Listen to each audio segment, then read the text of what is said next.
Hi everyone, welcome to week 3 of our course. As we're midway through the week, it's as good a time as any to think about and to talk about some of the themes that emerged from your postings in the prior week.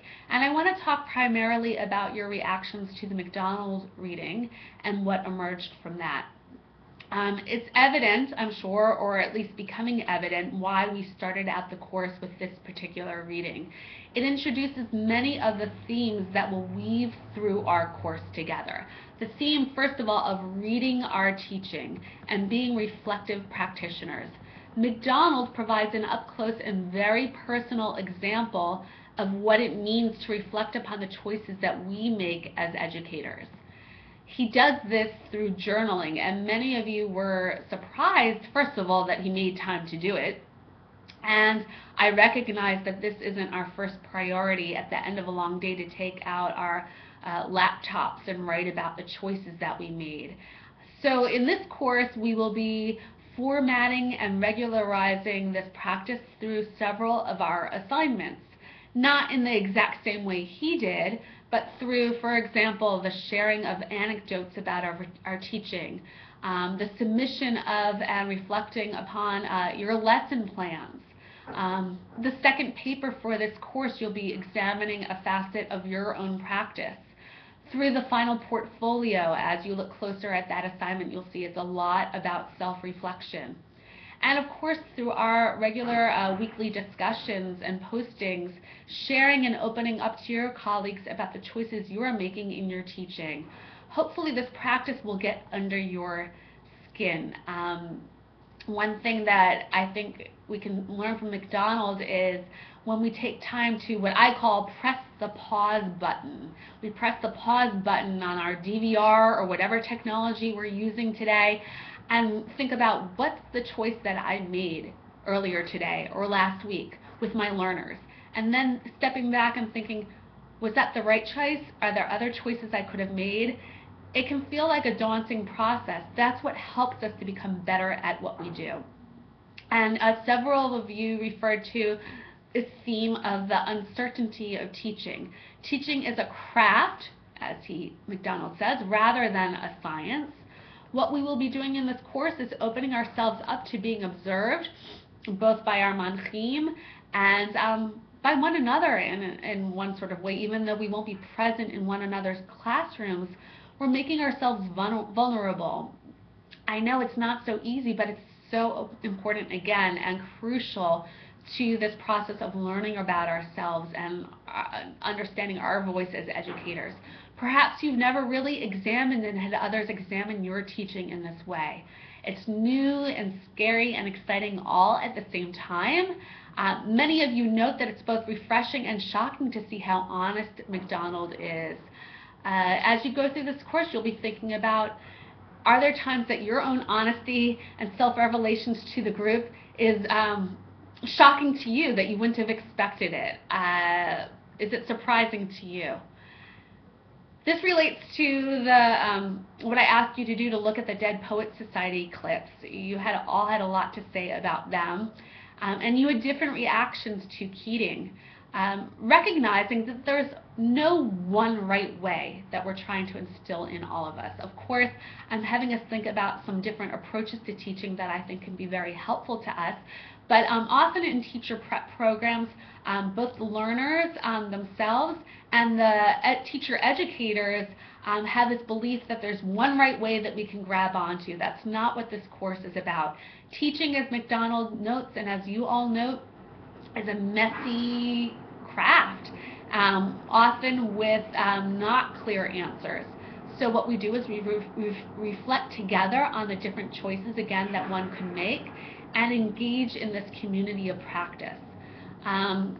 With the Dead Poets Society clips, you were getting better at reading another teacher. That was practice in doing so. And think about, what was that like? Many of you, I'm sure, have seen this movie before, but never really thought about, well, what are the different choices Keating was making?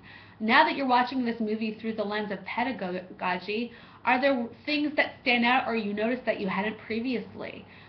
What do you make of the fact that you're widening your lens of what you take in as an educator and what you notice about others and about yourself? As we move through the next few weeks, I really I'm going to encourage you not to let go of this acronym CATIMBA. You use that to look at what Keating did and the choices he made, and you're applying it to yourselves as well.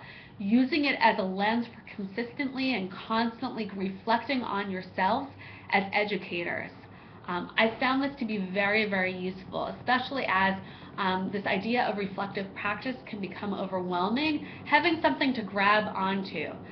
Maybe you've never really thought before about where you sit or stand as an educator, how you use your hands or eye contact, how loudly or quietly you speak, the impact that this has and the interaction with your learners. So now you're going to be looking more at these different facets and elements of your teaching. And as you connect up with your manchim, and the emails in which I'll be matching up with you with your manchim is coming, I promise you, thank you for your patience. It takes a little time to flesh this all out.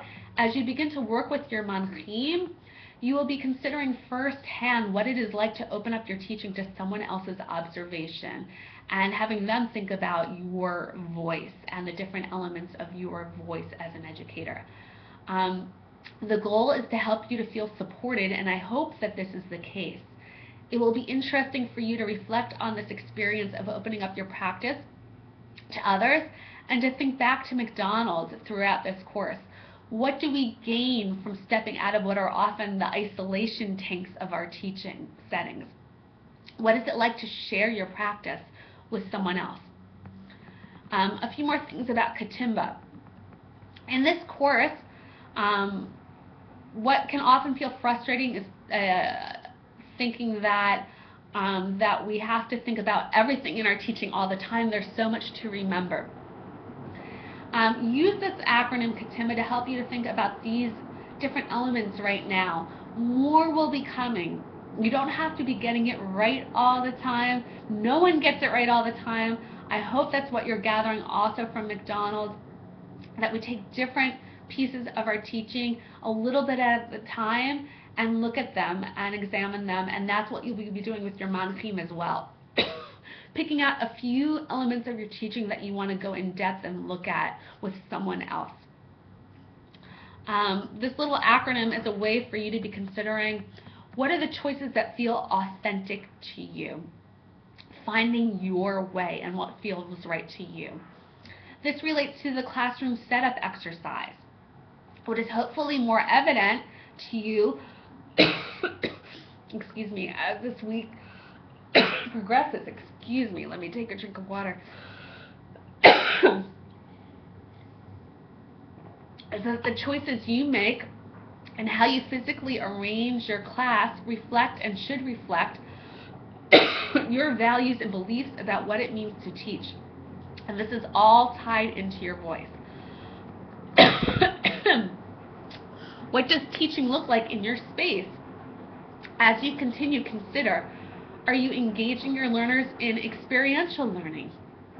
Is it all text-based, reading text and discussing? Or are there other modes and formats as well? And if so, how will your physical setup support your pedagogical activities? This is all tied into your voice as well. If you strongly believe that your role is to foster interaction and group engagement, but your setup does not support that, you want to think about how you can make some changes. Of course, I asked you to imagine your ideal classroom. But as I responded to many of you in my email comments, when we are able to articulate and envision our ideal, it helps us to work towards developing that ideal to the best of our ability given our constraints and realities. The idea is that by the end of this course, you have a very clear and articulated vision of your own classroom and yourself as a teacher. The voice that you desire to convey, the ways that you want to engage and interact with your learners, and the culture of your teaching settings, and how they all align together